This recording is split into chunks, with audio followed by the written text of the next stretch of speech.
स्वागत करछि आ गोटे नया भिडियो को। आज आम कर पेपर 9 रो +3 4 सेमिस्टर ओडिया ऑनर्स पिला कर पेपर 9 रो यूनिट 1 रो गोटे नाटक पढ़ा जोटा कि बाबाजी नाटक। तो बहुत इंपोर्टाट आज आम लंग क्वेश्चन टे पढ़ा जोटा कि आम 4 सेमिस्टर एग्जाम आगे कौन आमको बहुत हेल्पफुल हो पार। तो देखो बाबाजी नाटक लिखिं किए जगमोहन लाला। आउ बाबाजी नाटक हूँ प्रथम नाटक बोली कहुए बुझिपारे। प्रथम नाटक हूँ बाबाजी नाटक लिखिं जगमोहन लाला केते मसीह 1877 मसीह है 1877 मसीह आप जानी 1877। तो देखो प्रथमे आम जाना बाबाजी नाटकर चरित्र चित्रण विषय आलोचना कर। क्वेश्चन आसे बाबाजी नाटकर चरित्र चित्रण कर। तो कौन सब चरित्र रोचे से विषय आम टिके नहीं जाना। ता पूर्व समस्त चैनल को नुआ चैनल को सब्सक्राइब कर पाखर बेल आइकन को ऑल प्रेस करदे। तो चलतु वीडियो को फटाफट स्टार्ट करना। तो देख बाबाजी नाटकर बाबाजी ही मुख्य चरित्र और नायक। तो बाबाजी नाटकर होचंती किए बाबाजी होचंती मुख्य चरित्र एवं नायक मध्य। संस्कृत नाटकर नियम अनुसार नायकर जो विशेषत्व रहिबा कथा ताहा सबू बाबाजी ठारे देखा आम मिलता है। तो नाटकर नायक विनीत त्यागी दक्ष प्रियभाषी लोकप्रिय एवं सूचीवंत बाकपटु बुद्धिमान और आत्मसम्मानी शास्त्रज्ञ एवं धार्मिक आदि गुण में भूषित होगा उचित। तो से दृष्टि बाबाजी एक धीरदत्त नायक। यही नाटक में आनंद पंडा होती प्रतिनायक है। बाबाजी होती किए नाटकर कौन मुख्य बोले कहुए एवं यही नाटकर आनंद पंडा होती प्रतिनायक है। आनंद पंडा को आम प्रतिनायक बोले आम कहीपर।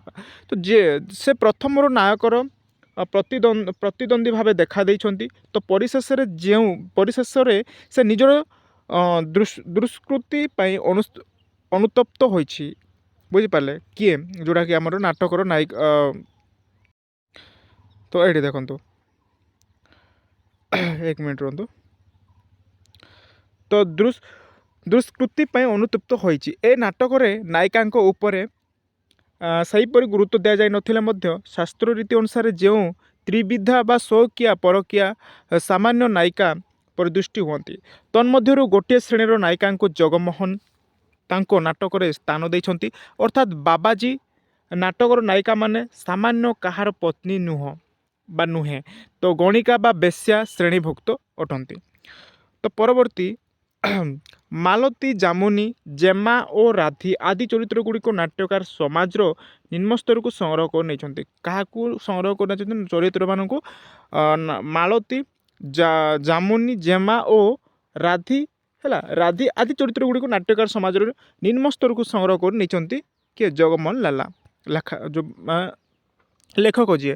तो एमान भितर कहारी को नाट्यकार मुख्य नायिका सम्मान रे भूषित करना बुझिपारे। ये जिते जन मुझे कहली एमान मध्य क्या भी माने सम्मानित मुख्य नायिका भाव में सम्मानित करना किए जगमोहन लाला। तो नाट्यकार को जदि कौन चरित्र प्रति किसी सहानुभूति बा दरद प्रकाश पाई था तेबे से चरित्र राधी व्यतीत अन्य कहीं नुहे।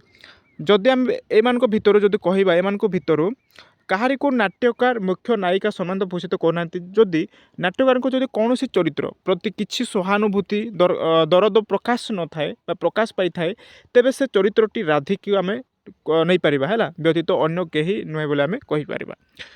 तो देखो जो नाटक चरित्र चित्रण जिते सुंदर भाव होता है से नाटकटी से उन्नत नाटक रूपे परिणत होता है।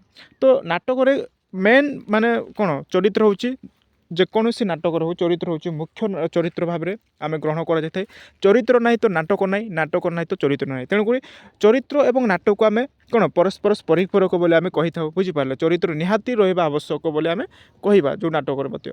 तो चरित्र चित्रण को नाटकर निष्कर्ष कहले भूल हे ना बुझिपारे। चरित्र चित्र माने चित्रण को नाटकर निष्कर्ष कहले आम भूल हम ना बोली कहुए।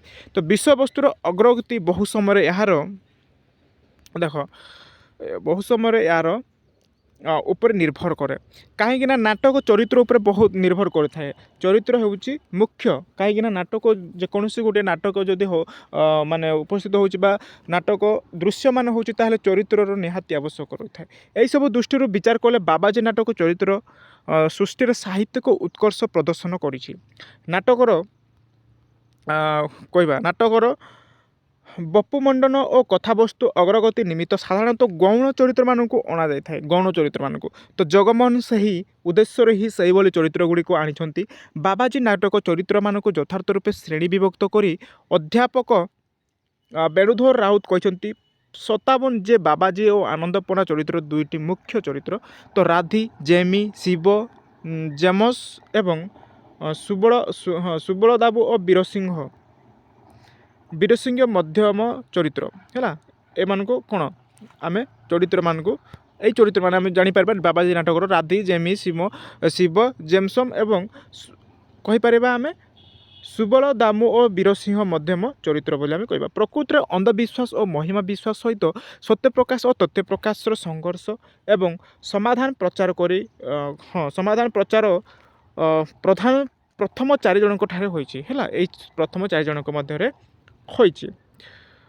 ତ ତା ଛଡ଼ା ରଘୁ, ରାମା, ଜମୁ ଏବଂ ମାଳତୀ, ଜାମୁନି, ଅଧିକାରୀ ଓ ମହନ୍ତ ହେଲେ ଗୌଣ ଚରିତ୍ର। ଏମାନେ ହେଉଛନ୍ତି ଗୌଣ ଚରିତ୍ର। ଗୌଣ ଓ ଅତି ସଂକ୍ଷିପ୍ତ। ଏମାନଙ୍କର ଆତ୍ମପ୍ରକାଶ ଉଦ୍ଦେଶ୍ୟମୂଳକ ଓ ବିଦ୍ରୂପବିଧ ଅନେକ ମଧ୍ୟମ ଚରିତ୍ର ତୀବ୍ର ସଂଘର୍ଷ ସୃଷ୍ଟି କରି ନାଟକୀୟତା ଆଣିବା ଅପେକ୍ଷା କେବଳ ସୂଚନା ଧର୍ମିତା ପ୍ରକାଶ କରିଛନ୍ତି ହେଲା। ତ ତାହେଲେ ଉଦାହରଣ ସହିତ ନେବା। ଉଦାହରଣ ଦେଖ ସ୍ୱରୂପ ଜେମ୍ସ ଦଳେଇ ହେଲା। ଜେମ୍ସ ଦଳେଇ ଗୋଟେ ଚରିତ୍ର। ସେ ଦୁର୍ଭିକ୍ଷ ପରବର୍ତ୍ତୀ ଓଡ଼ିଶୀ ସମାଜରେ ଖ୍ରୀଷ୍ଟ ଧର୍ମ ଅନୁପ୍ରବେଶର ପ୍ରତୀକ ମୋଟ ଉପରେ କୁହାଯାଇପାରେ। ତ ବାବାଜୀ ନାଟକ ହେଉଛି କ୍ରମ ଦୃଶ୍ୟମାନ ଘଟଣାବଳୀର ଏକ ମନୋରମ ରୂପ ଚରିତ୍ର ହେଲା। ଏଇ ନାଟକ ଆମେ କ'ଣ କହିବା? ବାବାଜୀ ନାଟକ ହେଉଛି ଗୋଟେ କ୍ରମ ଦୃଶ୍ୟମାନ ମାନେ କ୍ରମ ଦୃଶ୍ୟ ମାନେ ଯେଉଁଟା ଦେଖାଯାଉ ହେଲା। ଦୃଶ୍ୟ ଯେଉଁଟା ଦେଖାଯାଉଥିବ ମାନେ ପିଢ଼ି ଅନୁସାରେ ଦେଖାଯାଇଥିବ ମାନେ କ୍ରମାନୁସାରେ ଦେଖାଯାଇଥିବ ସେଇ ଦୃଶ୍ୟମାନ ଘଟଣାବଳୀର ଏକ ମନୋରମ ରୂପଚିତ୍ର ବୋଲି ଆମେ କହିବା। ଏହି ସମସ୍ତ ଘଟଣାକୁ ଅଙ୍ଗେ ଲିଭେଇ ଯାଉଥିବା ଚରିତ୍ର ବାବାଜୀ ସହିତ ଆକସ୍ମିକ ଭାବେ ବାସ୍ତବତା ରକ୍ଷା କରି ଯେପରି ଅନେକ ଚରିତ୍ରଙ୍କ ସାକ୍ଷାତ ହେଉଛି ଏବଂ ସେମାନେ ଯେ ଆଉ ଥରେ କେଉଁଠି ସେଇ ଚରିତ୍ର ସହିତ ଦେଖାଦେବେ ତା'ର କୌଣସି ସୂଚନା ମଧ୍ୟ ଦିଆଯାଉ ନାହିଁ। ତ ଏଇ ଦୃଷ୍ଟିରୁ ବିଚାର କଲେ ବାବାଜୀ ନାଟକର ବାସ୍ତବ ଧର୍ମିତା ଓ ସ୍ୱାଭାବିକ କେତେ ଉଚ୍ଚ କୋଟିର ତାହା ସ୍ପଷ୍ଟ ହୋଇ ଉଠେ। ତ ପୁନଶ୍ଚ ବାବାଜୀ ନାଟକର ଚରିତ୍ର ବାହୁଲ୍ୟ ପରିଦୁଷ୍ଟ ହୁଏ ନାହିଁ। ଯେଉଁ କେତୋଟି 15ଟି ଚରିତ୍ର ଏଥିରେ ଦେଖା ଦେଇଛନ୍ତି ତ ସେମାନଙ୍କ ପ୍ରୟୋଜନ ସ୍ଥଳରେ ହିଁ ଆସିଛନ୍ତି। ତ ବାବାଜୀଙ୍କୁ କେନ୍ଦ୍ର କରି ଭିନ୍ନ ଭିନ୍ନ ପରିସ୍ଥିତିରେ ଯେତିକି ଚରିତ୍ର ଭେଟିବା ନିହାତି ସମ୍ଭବ ସେତିକି ଆଣି ସେ ଭେଟାଇଛନ୍ତି। ଅତଏବ ଚାରିତ୍ରିକ ପରିପାଟିରେ ବାବାଜୀ ନାଟକ ଅସ୍ୱାଭାବିକ ବା ଅତ୍ୟଧିକ ରଙ୍ଗ ବୋଳା ଯାଏ ନାହିଁ। ତ ଏଇଟା ଆମେ ତାଙ୍କର ଚରିତ୍ର ବିଷୟରେ ଜାଣିପାରିବା। ବାବାଜୀର ଚରିତ୍ର ଚିତ୍ରଣ ଆଲୋଚନା କର କୋଶ୍ଚିନ୍ ଆସିବ ତାହେଲେ ଏଇଭଳିଆ ଲେଖିବେ। ବୁଝିପାରିଲେ? ବାବାଜୀ ନାଟକ ବିଷୟରେ ଲେଖକ ହେଉଛନ୍ତି ଜଗମୋହନ ଲାଲା। 1877 ମସିହାରେ ଲେଖିଛନ୍ତି। ପ୍ରଥମ ନାଟକ ବୋଲି ଆମେ କହିପାରିବା ବାବାଜୀ ନାଟକକୁ। ବୁଝିପାରିଲେ? ତ କୋଶ୍ଚିନ୍ ବହୁତ ଇମ୍ପୋର୍ଟାଣ୍ଟ ଥିଲା ଆପଣଙ୍କ ପାଇଁ। ଆଶା କରୁଛି ଆପଣଙ୍କୁ କିଛି ମାତ୍ରାରେ ଭିଡ଼ିଓ ଭଲ ଲାଗିଥିବ।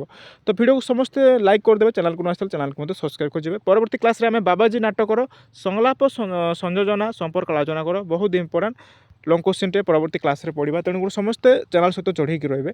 କାହିଁକିନା ଆଗକୁ ଏକ୍ଜାମ୍ ଅଛି ଆପଣଙ୍କର। ବହୁତ ଜଲ୍ଦି ଏକ୍ଜାମ୍ ଅଛି। ଆପଣଙ୍କ ପାଇଁ ହେଲ୍ପଫୁଲ୍ ହେଇପାରିବ। ତ ଆଜି ପାଇଁ ଭିଡ଼ିଓ ଏତିକି ଥିବ। ଆଶା କରୁଛୁ ଆପଣଙ୍କୁ ଭିଡ଼ିଓ କିଛି ମାନେ ଭଲ ଲାଗିଥିବ। ଧନ୍ୟବାଦ।